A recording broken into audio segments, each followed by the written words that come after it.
Anthony, how are you? Good. How you doing? Good, thanks. Thanks for talking to me today. I want to get right into it. I know you probably have a lot of these lined up today. Um, Obviously, we all want to know what enticed you to sign with PFL. Where did that decision come about? Biggest thing was 2020, crazy year for everybody. I was in January. I was coming off a loss, and then coronavirus hit. In March, and then it was kind of a crazy year for me. Like my businesses weren't doing well because of obviously everybody had to shut down for the coronavirus. I was coming off a loss. It was like a scary time in my life, so I was making a decision on like slowing it down a little bit. I think in my UFC career, I was like always trying to get the next big fight. How do I get to a title shot? How do I get myself up for these fights? And 2020 really taught me just to settle down a little bit and take this, one fight at a time, one step at a time. And then going into May, I fought Cowboy. I was up. I had 2 fights left on my UFC contract, and seeing my little brother go over to Bellator, seeing how he was treated, seeing how he was how happy he was, going over to Bellator, it kind of just made me feel like it was my time to explore free agency and see what else was out there. And the PFL deal happened really quick, honestly. They came with a great offer that just, I felt was very fair. And the way they approached me was a partnership and not like me working for them. They're like, we want to see what you want out of this. They were asking the right questions, the right answers, and the format that it gives me. Because I think in my UFC career, I was taking a lot of last minute fights. I was always ready. I was always in shape. It's a tough job, and I wouldn't want to change it for anything. But I was taking these fights on 2 or 3 weeks notice, cutting 20 pounds, cutting down to 145, back up to 170. It's kind of a crazy. It's just a crazy world to live in, honestly. Like you got to be ready for anything, and opportunities pop up like that, especially last year. Whereas now in this format, I know what I'm fighting. I have a season ahead of me. I know what weight class I got to be at. I know what weight I got to be at for the year. Just a little more structure to my life, honestly. Yeah, I mean, definitely the quickness was something I noticed. I know I was at your last fight, talking to you about your goals, and you kind of seemed like you were going to stick with the UFC, and then like 3 or 4. I think I even told someone, "Oh, he's not going to sign with someone so quick. It'll take some time." So that quickness is definitely surprising. Did that mean that you had already kind of put in your mind maybe PFL was something you thought of ahead It of was time? def- yeah, it was definitely an opportunity. I think I did go to see a show before. I was at Bellator cornering my little bro. So I've seen what else was out there. And after the fight, I went down to Miami with my daughter and obviously my agents out there, Melky Kawa.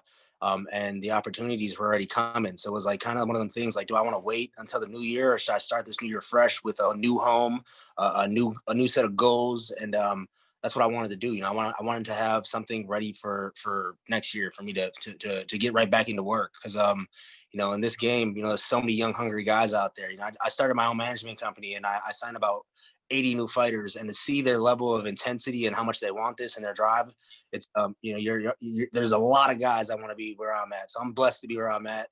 And yeah, I think the biggest reason why I made that decision quick was I wanted to start 2021 with a whole new set of goals and a whole new mindset. So you mentioned having that kind of consistency, knowing when your next fight is, knowing having a game plan, not having to worry about what you have to do. UFC, you have to do so many things outside of just have a great fight to get a title shot. Um, how do you think that will make your year and your life different? How will your training camps be different, and how will your just living day to day be different? Well, I'm not on that. It's kind of a weird way to say it, but like just one phone call away from jumping into a training camp, because that's how it literally is. It's like, yo, this guy got hurt, this guy got COVID.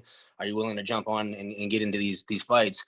Whereas now I kind of know my set event date. I don't know exact dates, but I know around the time I'm going to be fighting. I know when I got to cut the weight. I know when I got to be there, and I just got to perform. And all of your fights you got to perform.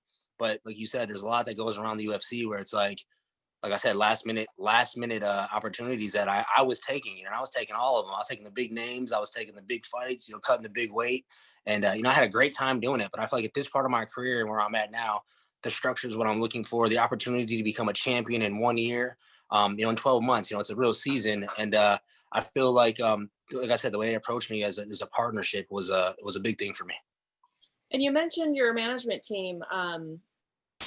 Are you sort of, I don't want to say the retirement word, but are you kind of looking ahead at your career and kind of getting yourself a backup plan for when fighting is done. Is that something you're kind of starting to transition towards?